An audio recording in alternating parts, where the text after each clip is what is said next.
Congressman, let me start with you. The similarities are striking. How is he going to be able to run on this?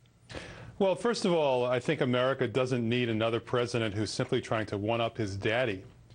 It seems like Romney's main motivation is that he wants to be president because his father couldn't make it.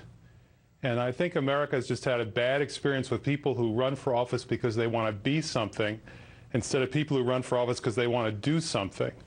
But there's an additional problem here. The additional problem is that he was born with some silver spoon in his orifice, and he never was able to get it out. And he acts like one of those out-of-touch rich people who has no way to relate to America's suffering. And there are a lot of people in America who are suffering. If America consisted entirely of millionaires and billionaires, he might be the ideal president. But that's not where America is today. And for the rest of us, he's a horror.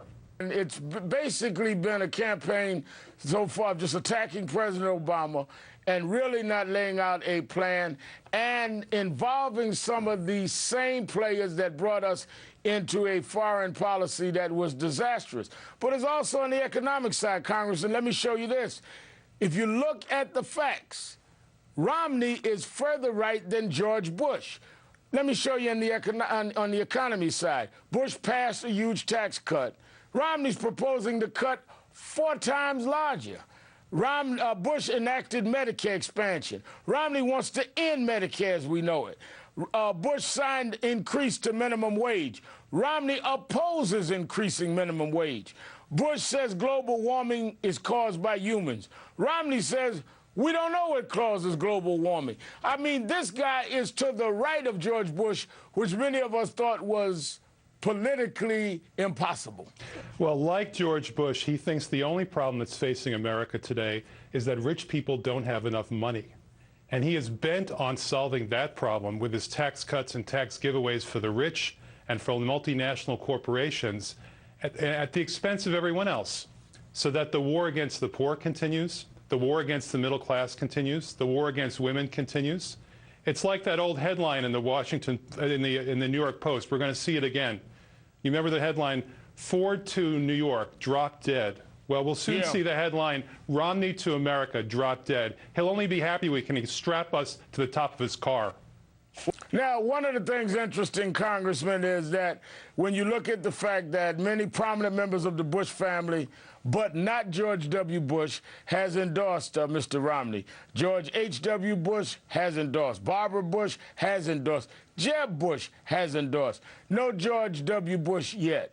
But Rolling Stone uncovered this sound of Bush endorsing Romney for governor back in 2002. So George W. Bush has supported Romney. Let's listen to this.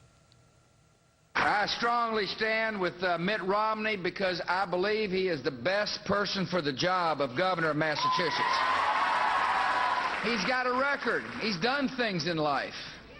He started in his own businesses. He's an entrepreneur.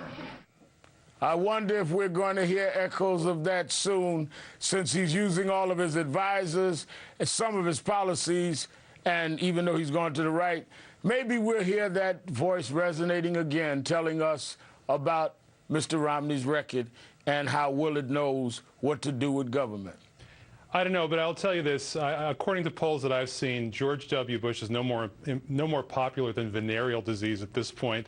Maybe we'll see him attack Romney, because Bush attacking somebody would probably make him more popular than Bush endorsing him. Former Congressman Alan Grayson and David Corn, thank you for coming on the show tonight.